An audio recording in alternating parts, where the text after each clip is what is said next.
finding that I'm reaching for the same products over and over. And what I've realized is my makeup routine very rarely changes. And I haven't actually done a full makeup routine in a while. So I thought this would be a good time to chat through all of the favorites, some new and some old. Every day, usually, I'm looking for something that's natural and effortless. I'm not actually looking for anything bold or out there most of the time. I just want something that looks good, but also doesn't take me a lot of work. I feel like a lot of the products that I use make this easier. I'm gonna go in the order that I do my makeup. So I'm gonna start with brows. A brow product I always use that I have stopped talking about because I feel like I mention it too often is the e.l.f. Brow Lift. This has been a staple for a really long time. Prior to that, I used the Anastasia Beverly Hills Brow Freeze, which I think this is probably a dupe of because it's a very similar product. I don't know if the ingredients are the same, but I know what this has in is aloe vera gel. It actually does lift your brows and give you a more laminated look. And also it's just way cheaper than the Anastasia Beverly Hills version. The product I was using to fill in my brows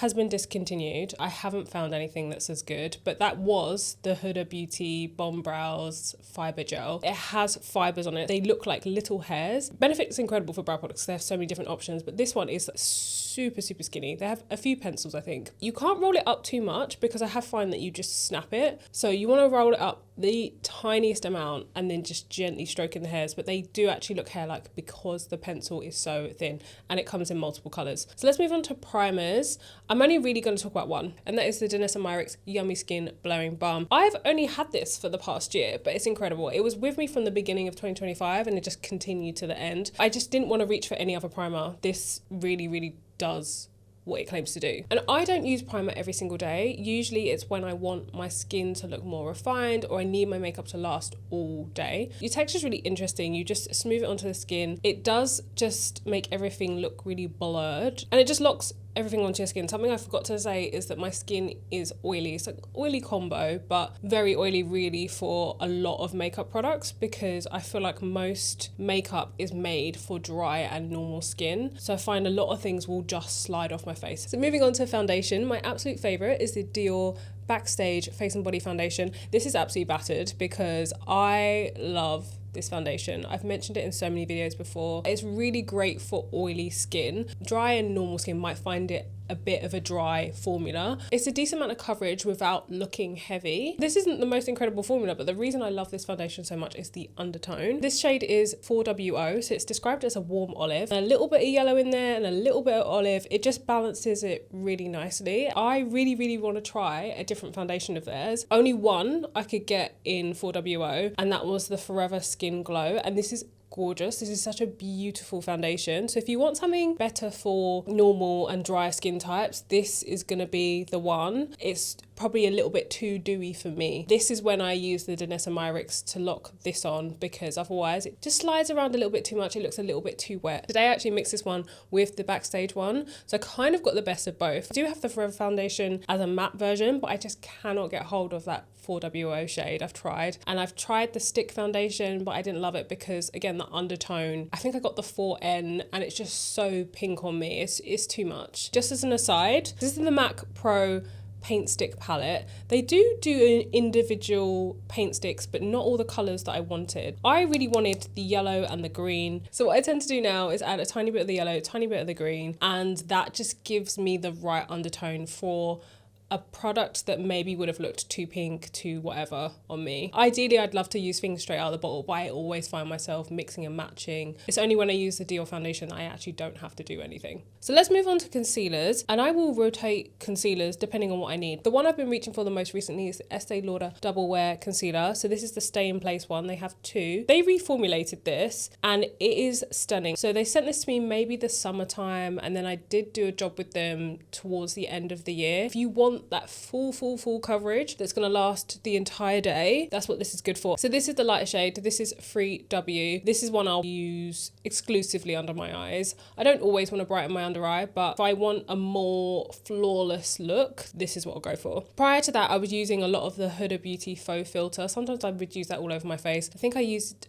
Toasted Almond, and it's just slightly too pink, so I was finding that I was mixing it to make it right. For a more natural coverage, I really like the Lisa Eldridge Pinpoint Concealer. Now, something to say straight away is the packaging rubs off almost immediately. Like you throw it in your bag once and that is gone. I can't actually see what shade this is, but the shade that works the best for me, I think, is number 8 because it has more of a yellow undertone, and I think it is an olive. It gives a good amount of coverage, but I think the main downside is you don't get much product. It's fairly expensive for what it is, and because you don't get much product, you're probably going to get through it quite quickly depending on how you use it. But I love how convenient this is to use. Very convenient to carry around, very convenient to just dab on and tap away. It works so immediately and effectively. Moving on to bronzer, contouring and sculpting. I do kind of use them interchangeably, even though I know there is a difference. But I'd say the bronzer I use the most is the YSL All Hours. This is absolutely gorgeous. I think I talked about it in my favorites of 2024. It's just a beautiful bronzer. It looks so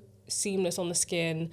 It's not too warm, so it actually looks fairly natural, and the packaging is gorgeous. So for contour, I really like the Makeup by Mario Soft Sculpt Shaping Stick. So this is a shade medium dark. It's really not that dark. It has a brush on one end, decent amount of products in the other. I'd say it's more of a medium. It's creamy, easy to blend, very forgiving. Sometimes when I use contour, I feel like they look a bit too harsh. They make you look a bit too gaunt. Sometimes they're a bit too grey. This is somewhere in the middle in terms of undertone. Let's move on to highlight. I pretty much only use one product, and it's the Vive Skin Dew. Their universal shade. It's an absolutely delicious gel texture, but really liquidy. It literally looks like molten gold on your skin. It just looks like your skin is dewy and beautiful, and like the sun has literally kissed you. Blush is where I flick back and forth, and I use different products all the time. I don't necessarily use the same one every day, or one week I might be using the same formula over and over and over, and then the next week I'll try something else. The ones I reach for the most, if I had to pick, the Dior Rosy Glow Stick is my favorite. This just looks so beautiful on. It's so easy to blend out. This somehow manages to give you that really lit, dewy, almost highlighter effect, but without looking metallic-y. It just looks super glowy and just gorgeous. Something that's on a similar vibe is the Rhode Pocket Blush. Again, super creamy. It really reminds me of nude sticks. There's something about this formula that just has that extra creaminess to it, and I really like the shade Toasted Teddy. I use that one constantly. It's just so beautiful on the skin, lasts forever. You really don't need a lot of product. It sits gorgeously over foundation, so another favorite. YSL Liquid Make Me Blush is absolutely gorgeous as well. I do reach for that quite a bit. I just haven't recently. But something I do also really like is the powder version. It's really easy to layer up, beautiful shade and beautiful formula. There's definitely more products I love, but I don't want to talk about too many. Moving on to eyes, which is going to be a super quick category because I almost never do anything creative with my eyeshadow. I almost always either chuck bronzer in my eyes just to give it a little bit of definition and bring the colour back so my face doesn't look flat, or I'll use something that's a stick form. So I really like the Victoria Beckham eyewear. This is the shade Pecan, and it's just this really beautiful brown that's really easy to just scribble on and blend out. Something else that's kind of similar is the Lisa Eldridge Seamless Glide eye pencil. This shade is Ground Coffee. I didn't have this shade before. I literally got this at the end of 2025 because it was in the Liberty London advent calendar. Before that, I was using a shade that she launched last year called Burnt Umber, which is absolutely beautiful. I was using that, just again scribbling it around my eyes and blending it out. It was just the easiest way to do my eyeshadow. Again, like I kind of said at the beginning, my ideal when looking for products is just to use things that are just easy but look like you've put in a bit more effort than you have. Stick formulas like that are the best because you just literally scribble them on, blend out in seconds, and then you're done. So moving on to mascara, the one I've been using the most recently is the Kosas Soul Gazer. The reason I really like the idea of it is because it's meant to help grow your lashes. I have been using lash serums for the longest time, and I dip in and out of using them. I kind of forget sometimes. I just felt like this was the easiest way to continue that. So at least if I forgot to apply my lash serum, at least I had something in my mascara that was helping. Kind of flicked back and forth, but prior to that I was also using the Armani Vertigo Lift, which I think they launched in 2025, but I got sent it early, so I was using it beforehand. Again, I think I used this for most of the year, and if not that, it was the Gucci mascara. The common vein between all of these is that I generally prefer mascaras with a more comb-like brush. I hate anything clumpy looking. I like the mascara to go on evenly. For lip liner, I've done a couple of videos on my favourite brown lip liners, but I don't know if I've talked generally about my favourite formulas. My absolute favourite one that's really up there is the Huda Beauty Lip Contour 2.0. This is just a gorgeous, gorgeous formula because it's creamy, but it's very long wearing. So it's very easy to apply, blend out, and then it sets, and it's incredible because it just stays on. My favourite shade is the shade Rich Brown. I do have other shades, but I almost never use them. I feel like I just use this one because I can use this one faintly to get a little bit of brown, or I can use it more heavily and get a really intense lip line. If I want something that's more of an old school formula but still has a little bit of creaminess, it's a Lisa Eldridge Sculpt and Shade lip pencil. So she has a couple different formulas, I think, but I like this one the most. It's just the easier of the two to work with. It's dry enough to like stick and stay on without being so dry that it's kind of not nice to use on your lips. There's a couple other brands I like, but I think I'll save them for a video on lip liners specifically. So we've got a few lip products to get through. Let's start with balms. First up, we have the Summer Fridays Lip Butter Balm. This is the shade or flavor Sweet Mint, and as you can see, it's absolutely chewed because I love this. And I feel like I've said this multiple times, but it's one of those products you think you finished it and there's still more in the tube. You're still squeezing it. So I've had this one for a while. Not as long as it looks like I've had it. I have multiple of this particular product, but this is my favorite flavor if I had to pick something a little bit more affordable.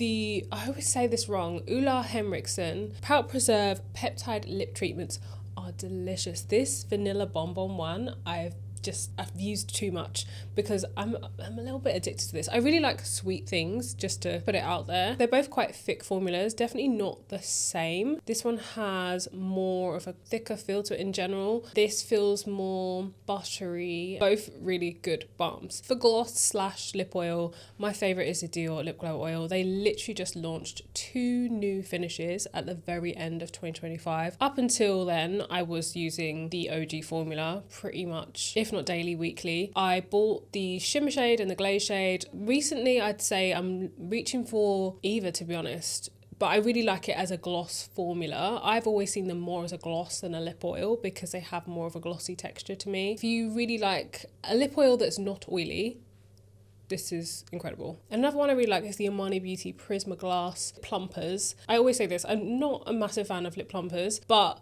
some win me over because the textures and the formulas and how they look on are really good. Every time I wear this particular shade, I think it's called Ice Latte, I always get compliments. People are always like, what is that on your lips? And the plumping isn't too bad. It's not anything too intense or like my lips are on fire or anything like that. So lipsticks I barely wear anymore. There's a couple of formulas that I reach for quite a lot. The Armani Power Mattes I adore. Something about Armani lipsticks are really beautiful. The pigments are beautiful. They're long wearing without being too dry. I also really like Dior lipsticks. I think they do a really good job. The Forever Liquid Lip is just stunning, and it actually, if you want a long wearing lip, that's incredible. So moving on to setting and finishing, my last step in my routine. So for powder, I really like the Huda Beauty Easy Bake Setting Powder. So it is a loose powder. The shade here is Banana Bread, and it's just a nice yellow. It's quite light, but it doesn't look ghostly or talky on the skin. When my skin is a little bit more tanned, I like the shade,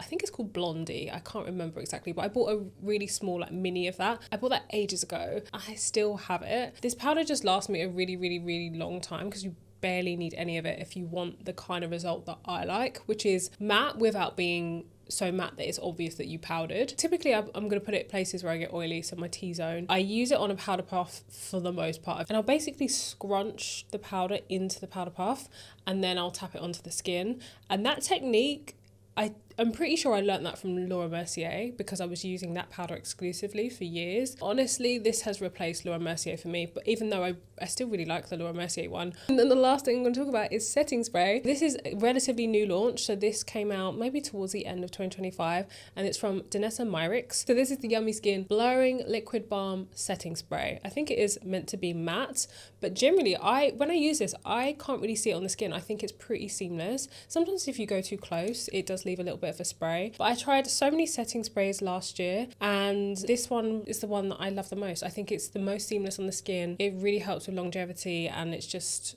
yeah, just a really beautiful formula. So that was everything. It felt like a really long video, but they are literally my favorites that I go back to over and over and over and over again. I would not mention them if I didn't love them. I love testing new launches. Obviously some of them are new, but for them to actually have a solid place in my routine, they do need to work and do what they said they were going to do. There's quite a few products I did talk about, which I do use a lot, but I just felt like I don't use them enough to include in them here, or I want to do more of a deep dive on them anyway, so I'll save them for another video. But let me know if you'd like to see any deeper reviews on any of the products I talked about, or if there's one product in particular that you see that I keep using and you just want to know more about. Thanks for watching. If you made it this far, don't forget to like and subscribe, and I'll see you guys in the next one.